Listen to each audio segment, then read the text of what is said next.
其实我呀，也不是一开始就这么成熟美丽的。大家好，我是西西啊。今天我来主要是想跟大家坦白一个事情，就是我曾经呢是一名文艺青年，我当得太早了，我高中就喜欢大斌老师了。真的，那会儿高考动员会，老师问我们，你们以后都想去哪里呀？同学说清华、北大，我说大理、拉萨。老师很生气，说：“那你以后能做什么工作呀？”我说：“我能当作家、主持人、民谣歌手、酒吧掌柜、黄金左脸。”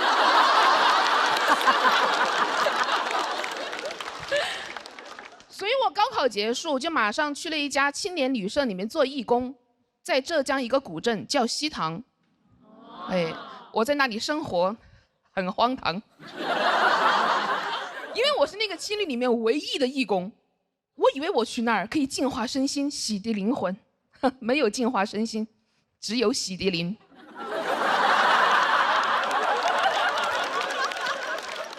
我每天除了打扫房间，最重要的工作就是跟客人玩狼人杀。同学打电话问我西塘人多吗？我说狼人挺多的。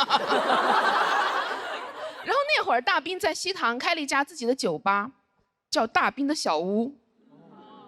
嘿嘿，真有同道中人啊！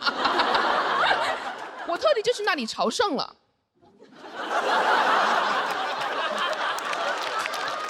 哎呀，不要嘲笑我，好吗？好的。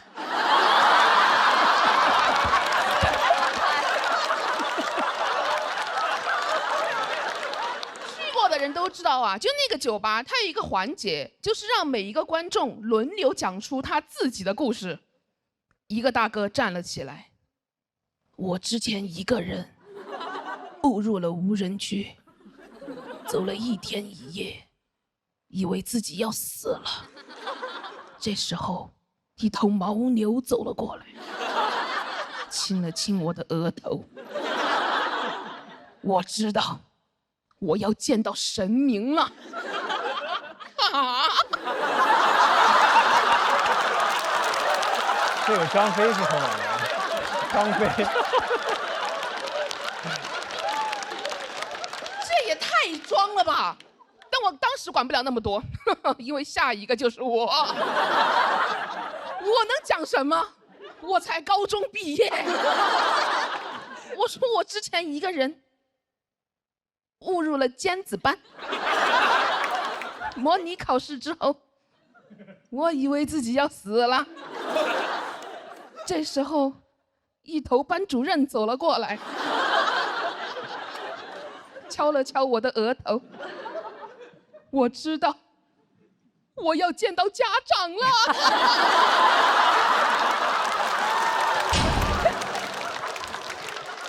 我当时在那个青旅里面待了1个月左右，认识了很多来自全国各地的客人，基本上都是背包客、骑行的和大学生，搞得我当时一度以为是我们青旅有规定，不能接待有钱人。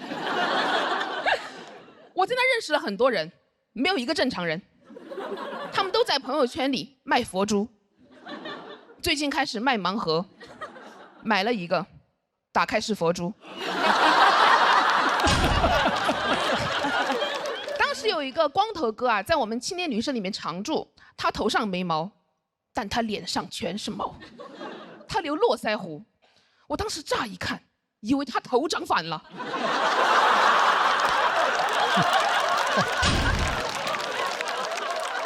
光头哥是那种很典型、很老派的文青，他最瞧不起的就是那些被社会时钟裹挟的人。他那会儿经常攻击我，他说：“像你这种只会死读书的人。”我说：“哥，我只考了一个2本。”他说：“你以后只会过那种最无聊的生活，你只会找工作、等升职、坐公务舱、住希尔顿。”我应当珍惜这份祝福。光头哥又说：“他说你要记住，你是为自己而活的，人生没有什么目的地是一定要抵达的。”我说：“我还没去过拉萨。”他说：“那你是白活了。”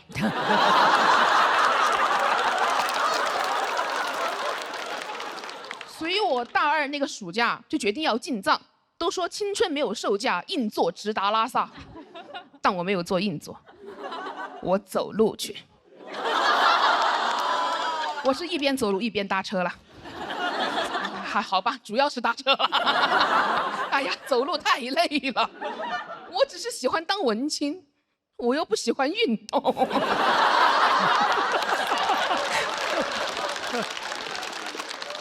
我当时年纪小啊，特别期待在路上碰到的人都是大兵书里面那种人，所以我一上车迫不及待问司机，我说你为什么想去西藏？你是流浪歌手还是地下诗人？司机说我放年假。我说那你逃离原生家庭？他说没有。我说那你感情受挫？他说没有。我说那你肯定有抑郁症？他说不想做就滚下去。我的小嘴巴就闭了起来。我意识到这个车里啊是禁止文艺的，这不是一辆文艺之车，这是一辆汽车。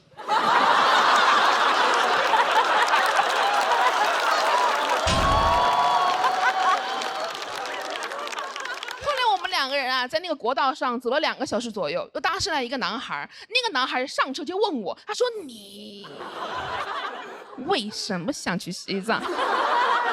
我当时真的很紧张，透过那个后视镜看了一眼司机，我说：“啊，我放暑假。”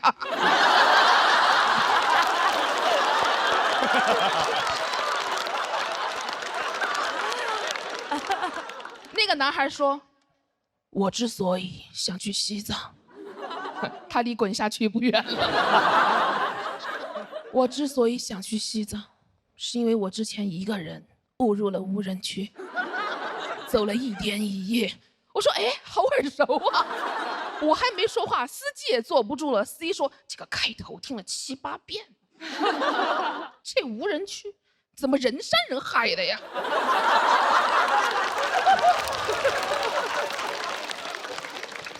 我当时进藏大概进了10天左右，路程很苦，但真的很美，但真的很苦。我现在已经完全过不了那样的生活了，我还是很想再去西藏的，但我要公务舱进藏，我要风光大藏。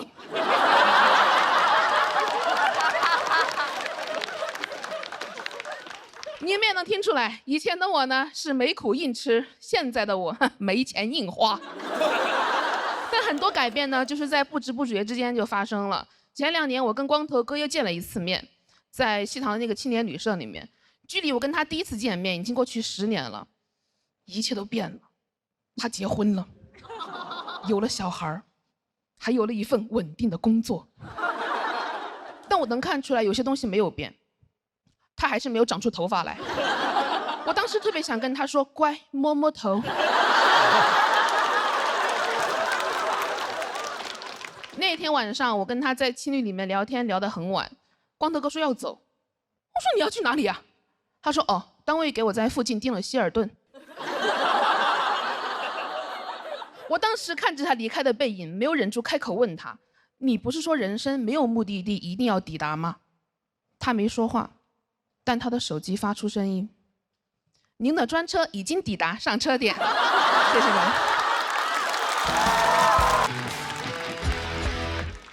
谢谢。翟佳宁的表演我也听了，说实话超雄，我不理解。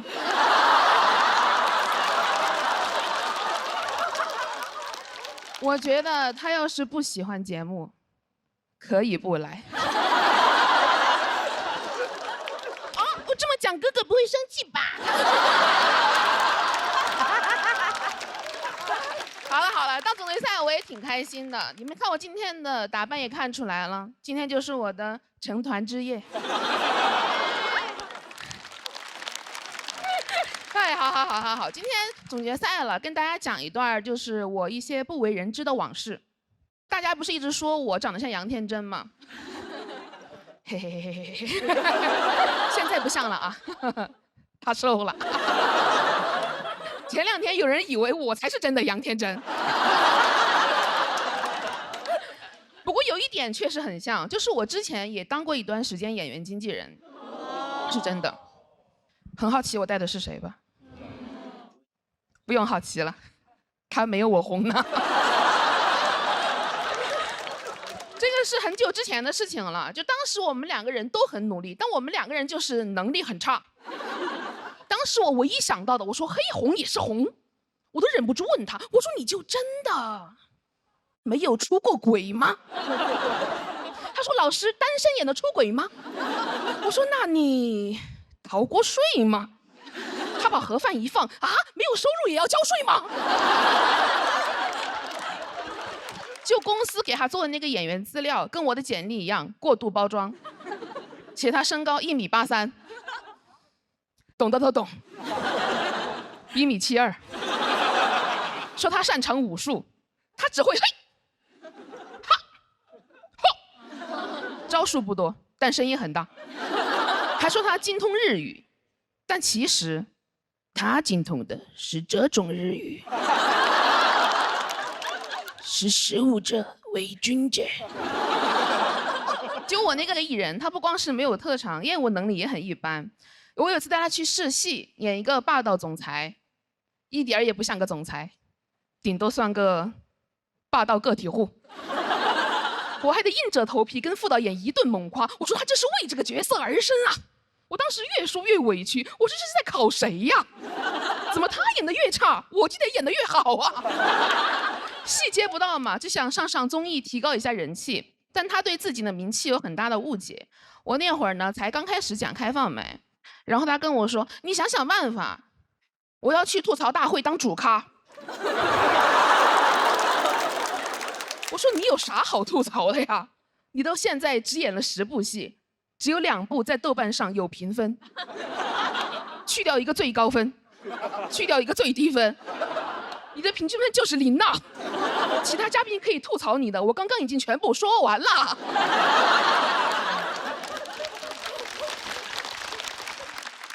他不死心呢，他说：“那我要去脱口秀大会。”谁能想到6年了，他没上成脱口秀大会，而我也没上成脱口秀大会。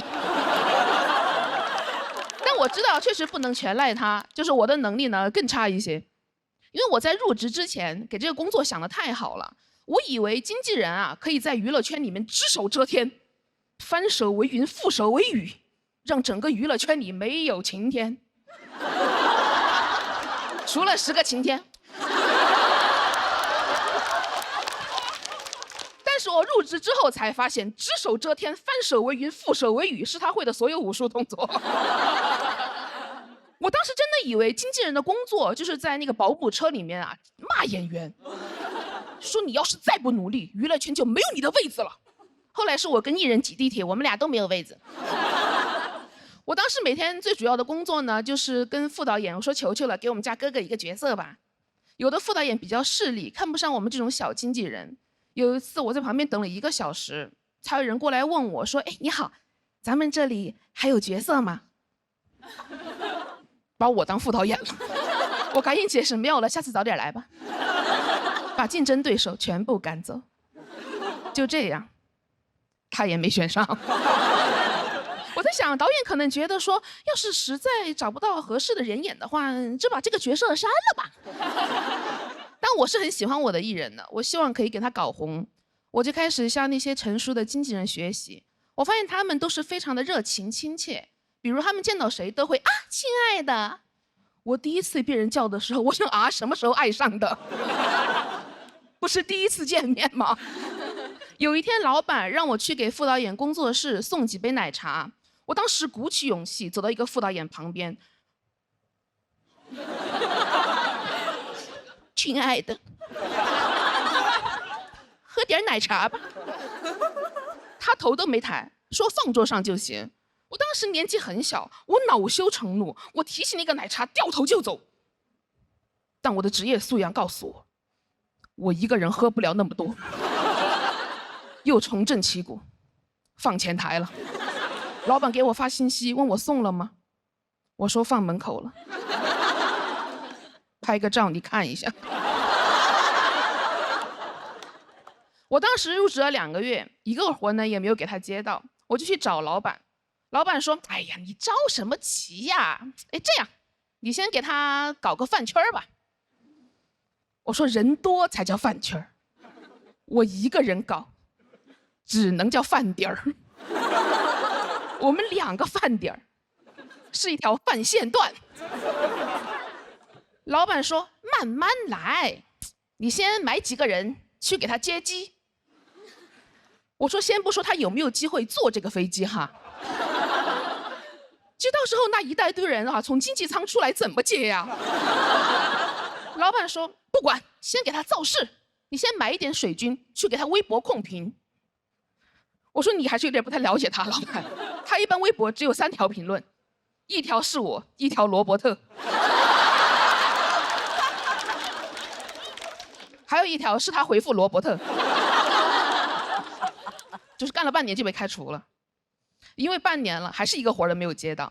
你们知道我是有底薪的，也就是说那半年我赚的比艺人还多。不过好在他现在已经没有当演员了，他现在是一家酒吧的主理人，过得很幸福。你看，我就说他天生霸道个体户。上次他来看我演出了，看完之后他也挺高兴，他说咱们俩现在都挺好。其实当年我也不怪你。我心想，我也没怪我。他说其实我早就知道自己不适合演戏了。我说但是我是一直相信你很有天赋的。他也释怀一笑。我想这么多年过去了，我的演技还是这么好。我是真有天赋啊。谢谢大家。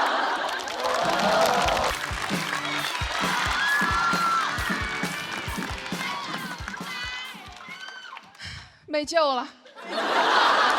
今天这个妆发，这个造型，怕是迪士尼要通缉我了。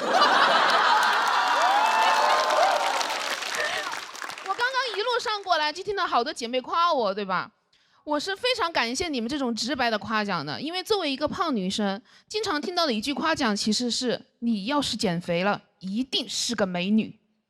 我以前觉得啊，用你说。就是我以前也觉得得等我瘦了我才能当美女，但我后来想我等不了了，我现在就要当美女。先当美女的人先当美女。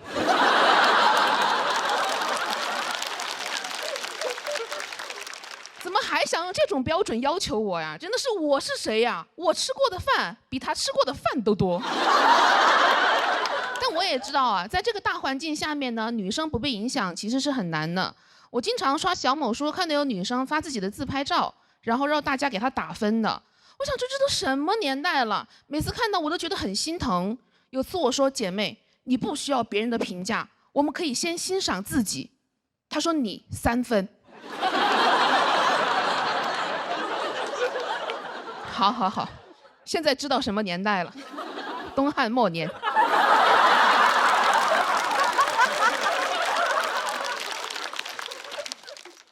当然了，被观众评价呢，其实是我这个脱口秀工作的一部分嘛。但是你们不知道，有一些 report 它真的写得非常离奇的。有一条是这么说的：七夕今天没穿裙子，穿的裤子，我不喜欢她穿裤子。我说人都得穿裤子。就算我今天穿了裙子，我也穿了裤子。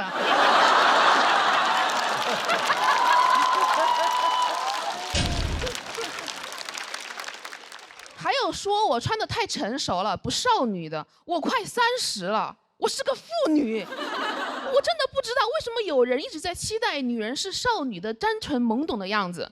你们知道《一路繁花》吧？我之前看的时候啊，我看到有个人说好讨厌这几个姐姐啊，心机太重了。我说她们都60、70了，也该懂一点人情世故啊。而且我是那种很喜欢向姐姐请教人生经验的人，我不能接受有一天我去问姐姐，我的人生好痛苦，我找不到出路，应该怎么办？姐姐说啊，不知道啊。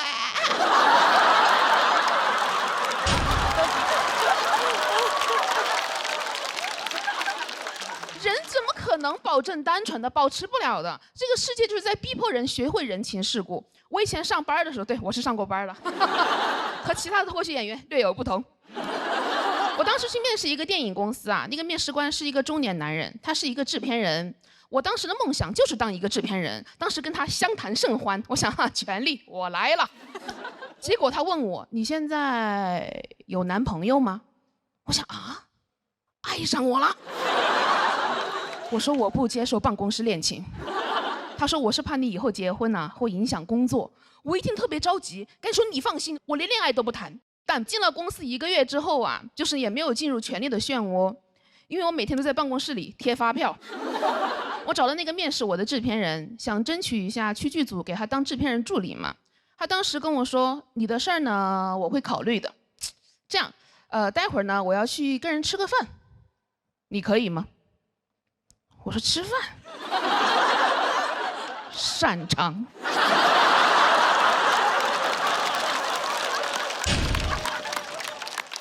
而且为了抓住每一个机会来证明我的能力，我还特地带上了胶棒。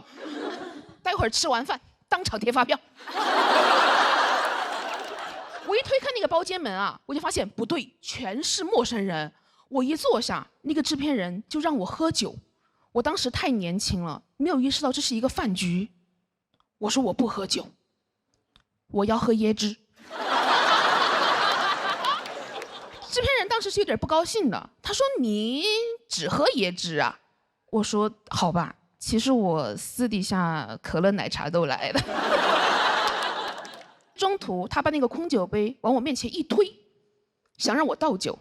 我当时又没读懂，我说：“咋啦？你也要喝椰汁啊？”他就再也没有理我了。第二天呢，他把我叫到办公室说：“你呀，不适合剧组。昨天一点也没给我长脸。”我不想给他长脸，我想给他长嘴。但我当时说的是我可以学。他说：“算了，你这个情商没有阅历练不出来的。”我想什么意思啊？我没阅历，说我情商低，人家姐姐有阅历，你说她心机重，怎么跟密室逃脱一样，找不到出路啊？就好像我当时只给了我2个选择，要么我做一个拥有权利但不受欢迎的坏女人，要么我做一个单纯懵懂但很会贴发票的服务员。然后因为不会服务，被饿死。你们也能看出来，我很容易被饿死。我想改变规则，我想喝椰汁。等我有权利的时候，单开一桌，可乐奶茶都有，每个人想喝哪个喝哪个。我们以后就喝这个了。谢谢大家。大家好，我是七七。一直有观众说我长得像杨天真，今天第一次见到本人，真的好像一起美丽又大方。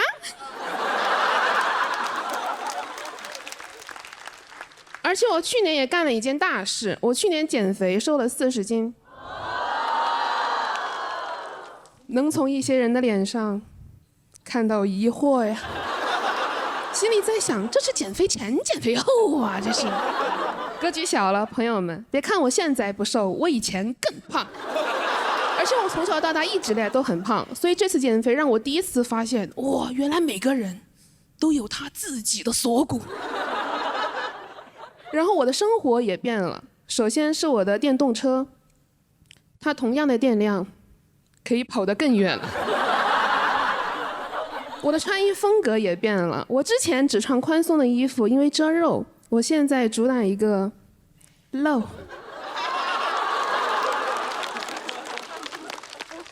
去年一整年一件 T 恤也没有买过，全是吊带儿。哦，今天没有穿，节目组不让。我也开始在朋友圈里面发一些以前没有发过的那种好看性感的自拍照。有一些不可思议的事情发生了。有一天我刚发完，有一个3年前的前同事过来找我聊天。他说：“美女，晚上好。”我说：“你好。”他说：“认识一下。”我说：“我们已经认识了。”但他的下一句话好震惊我，他说：“哇，你好会撩啊！”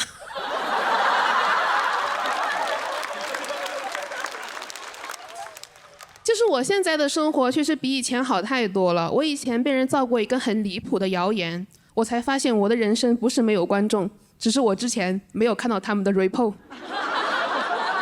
他们造我饭谣，他们说我吃得多，哼，有人在想不一定是谣言吧？他们是说我在演出结束之后的聚餐里面吃的太多了，给请客的俱乐部老板吃生气了。这么离谱，竟然真的有人相信，这肯定是谣言吧？因为你们想，就算俱乐部老板真的生气了，他怎么跟别人说呀？他说那天我请演员吃饭，我有个叫七七的也吃太多了，你说我这个人小气不小气？是吧？没有人会这么讲的吧？就是他这个算是一个八卦，也算一个谣言，让我觉得好羞耻。因为我以前不知道吃得多会被嘲笑，我一直以为吃得多很可爱呀。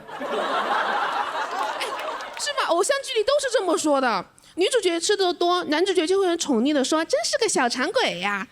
哪个男主角会说你是饿死鬼吗？你跟别人说有一些女明星啊特别爱立吃货人设，他们根本就不合适啊。有一个女明星说她每天喝8杯奶茶，网友都不信嘛，说她好茶呀。但如果我说我每天8杯奶茶，你们只会觉得肯定是好茶。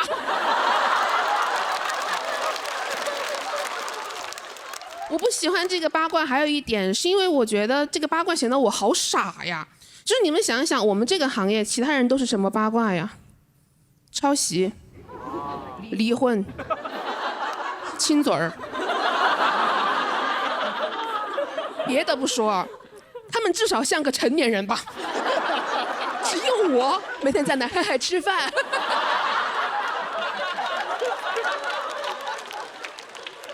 我当时真的很担心，不会有俱乐部嫌弃我吃得多，不请我演出了吧？我不会因为吃饭而吃不上饭吧？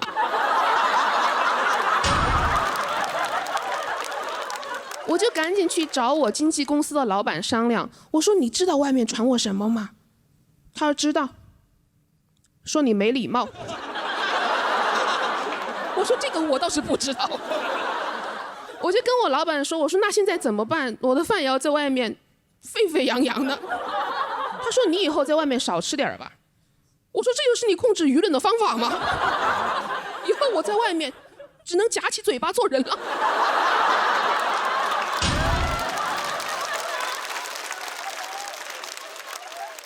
他说那也是没有办法，女生哪要像你吃那么多的，不体面。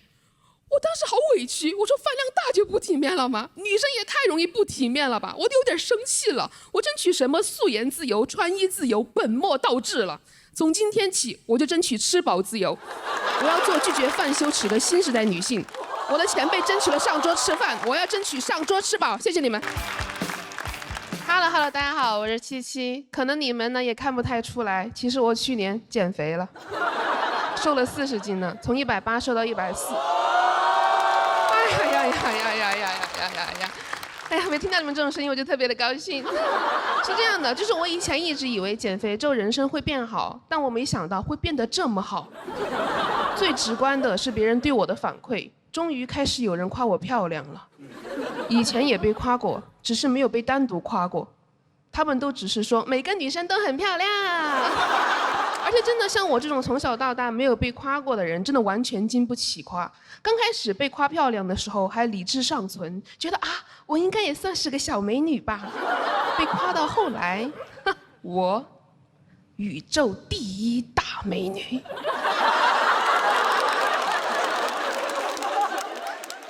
刘亦菲，类型不同而已。那段时间真的是太狂了，太飘了。我甚至会把我所有的演出问题都直接归结于我的美貌。如果这一场演得好啊，美丽罢了；这场演得不好，美丽是我的原罪。至于段子内容写得好不好，那是像这样的丑东西才需要考虑的事情。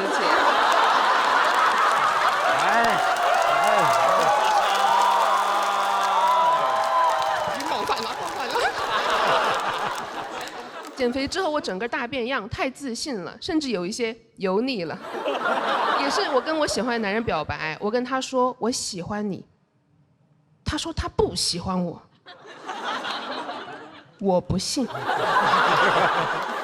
怎么会有男人不喜欢我呢？我跟他聊了很久，他最后才终于说我配不上你，行了吧？我信了。但你们放心，我也没有游很久啊，就是那个巅峰体验很快就过去了，我的智商又占领了高地。我意识到一个惊人的事实，我没有刘亦菲好看，但也还可以。而且经过这一次减肥啊，我发现自己对美丽啊、对外貌也没有那种很极致的追求了。这个态度怎么说呢？还挺省钱的。最近有一个健身房给我推销那种高端减肥私教，我很心动。他说8000一年，人也没有必要那么漂亮。其实经常我会碰到姐妹来跟我讲，说好喜欢你的自信啊，感觉你都没有身材焦虑的。今天也给姐妹讲一下没有身材焦虑的秘诀：不承认。怎么可能不焦虑？我只是在偷偷的努力罢了。我最开始减肥的时候都没好意思跟身边的人讲，别人问我说：“哎，你怎么瘦了？”我都说啊，就不知道哎。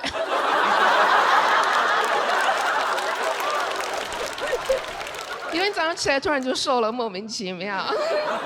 然后吃饭的时候，朋友会问我说：“哎，你吃的是减脂餐吗？”我都说啊，没有啊，就天生爱吃西兰花。我的朋友们还会追问我说：“那你怎么最近不跟我们吃夜宵了？”我好慌张，我都开始编瞎话。我说我最近晚上在跟郭麒麟约会了。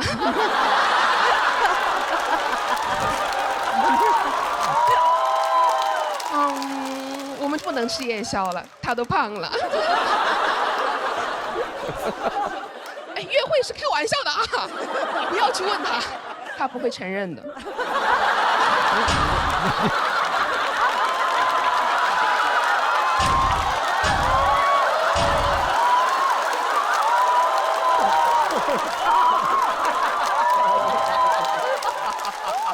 讹人。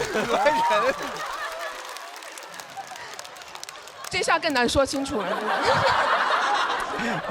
就是经常应该有减过肥的姐妹对吗？减肥真的好难啊，因为我后来又反弹了20斤，反弹真的好快呀。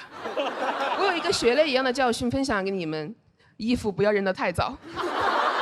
我当时看着衣柜那个绝望的心情，就像高考之后把书撕了，发现自己还要复读。反弹压力太大了，我也不能一夜之间瘦20斤吧。而且我最害怕的还是别人发现我反弹的事情。我后来真的，我心一横，牙一咬，我想不管，我就跟别人说我140，别人再怀疑我也不认，因为我想也不会有人从包里拿出一个体重秤说，哎，今天我恰好带了个体重秤。如果这样，我也只能硬着头皮说，我早上称还140呢。反弹真的好快呀。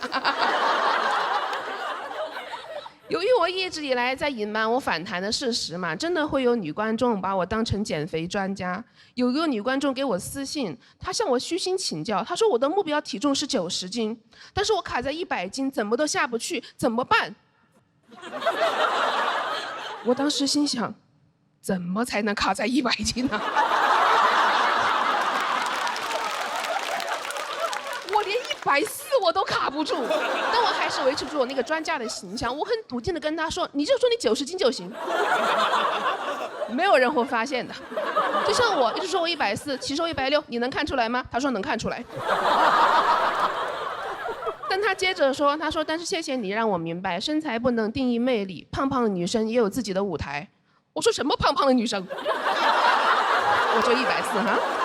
谢谢你们，我是七七。Hello， 大家好，我是七七。咱们今天聊聊恋爱吧。我其实以前从来没有谈过恋爱，我母胎单身27年了，但就在今年谈上了。在这里，我首先要为我以前骂过的所有恋爱脑道歉。我也不是什么好东西。哇，爱情真的好容易让人疯狂啊！我以前不知道，我刚开始跟我对象接触的时候，就有一点患得患失嘛，心里就很慌张。网上的情感大师教我，你搞1个你慌张，你搞3个你还有时间慌张吗？我就开始实操，没成功啊，我是搞纯爱的那一种。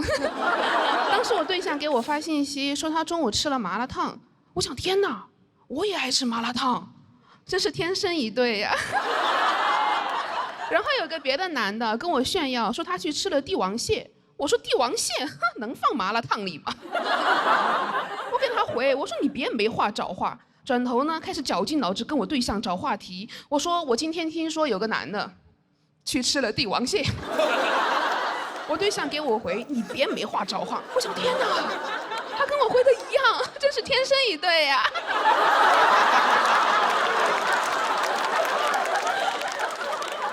我确认关系之后，整个人变得更颠了。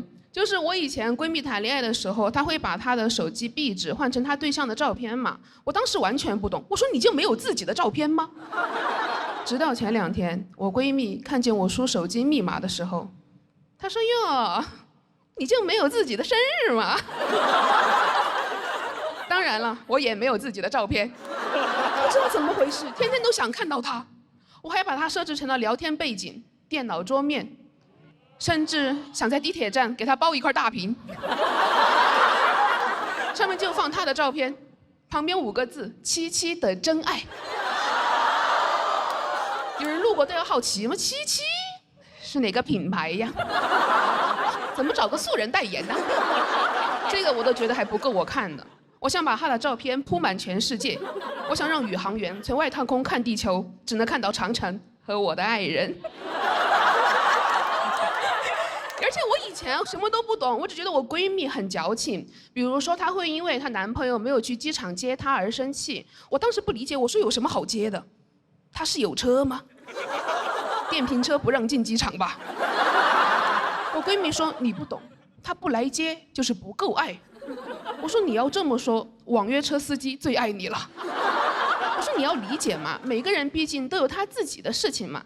我谈恋爱之后，他能有什么事情？他必须来接我，我不让他来，他也非得来。他必须想马上见到我，一刻都等不了。在出口等我已经不够了，他得直接开着摆渡车来接我。这样都不够显得他着急的，最好是飞机一落地，他就啪贴到那个窗户上，眼睛盯着我跟着飞机滑行。机舱门打开，空姐说：“啊，先生，那个舷梯是不能爬的。”我把空姐一把推开，我说：“没事没事，这是我男朋友了。”太想我了，没办法。而且因为我以前对于爱情的幻想也是全部来源于偶像剧的那种，所以我对我的初吻呢，一直也有一个完美的设想。在一个月明星稀的夜晚，我跟男神并肩走在林荫小道上，找个机会我假装摔倒，他一把把我拉入怀里。注意，这里有个知识点，他拉我的时候，我是一定要转圈的。然后我们2个人四目相对，这个时候背景音乐响起 ，You are my destiny，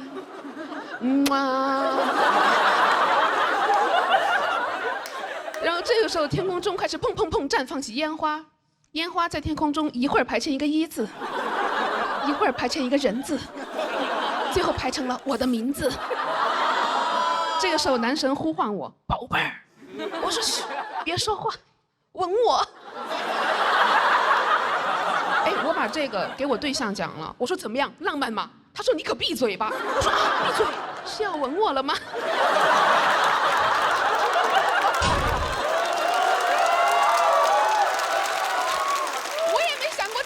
之后是这样，我对自己也很失望。你们好像我的理智已经完全消失了。我以前还真的天真的觉得，我对于对方前任的态度会是，这是他的人生经历呀，客观存在，并且塑造了现在的他嘛。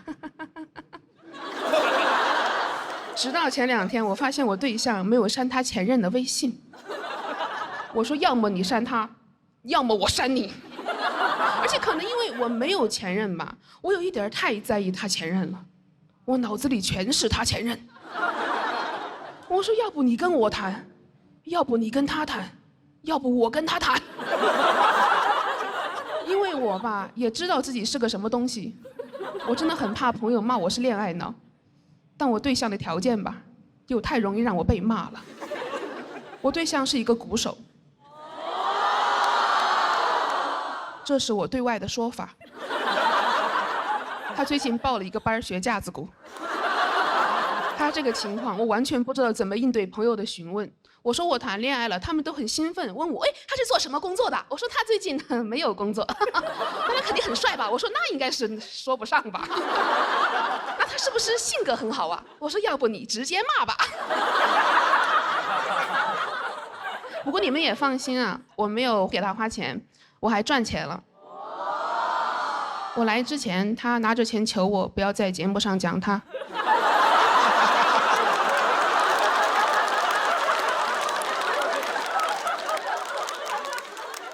钱我收了，但我不光这次要讲，我下次也要讲，我写到专场里讲，我全国巡演讲。